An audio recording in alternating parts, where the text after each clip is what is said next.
الاهلي كان عنده مباراة يوم الثلاث. هو طبعا بدأ الاسبوع يوم الجمعة مع سيمبا التنزاني في افتتاح بطولة السوبر الافريقي اللي بتنقلها قنوات اون تايم سبورتس، وبتحصل على حقوقها، وفي تغطية اكتر من ممتازة بتحصل على مدار اليوم.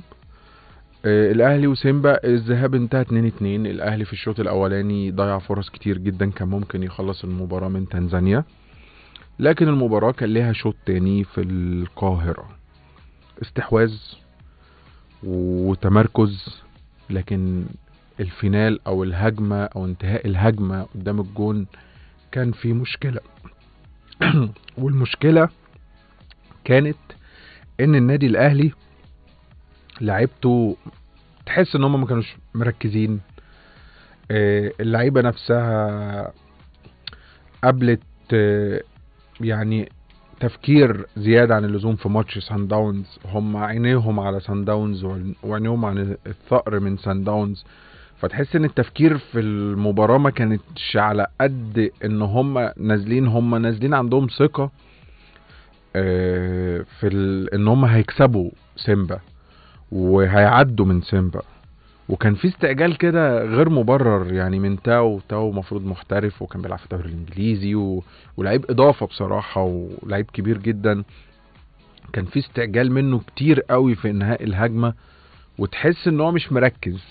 يعني كل ما يجي قدام الكوره يمشي كده ويمشي كده. حسين الشحات، كهربا، ما كانش النادي الاهلي عنده فرصه انهاء الهجمات مع يعني بالشكل المتوازن. الناس اتكلمت على كهربا انه بيمر بظروف، موضوع لسه الغرامة مأثر عليه. مش ده كهربا.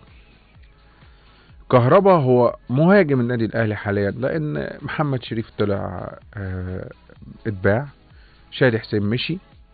النادي الاهلي دلوقتي عنده كهربا وزعلوج ومودست، فلو انت هتاخد الاساسي فيهم هو كهربا. مهما تختلف مع المهاجم، هو في النهاية المهاجم ايه وظيفته؟ بيجيب اهداف.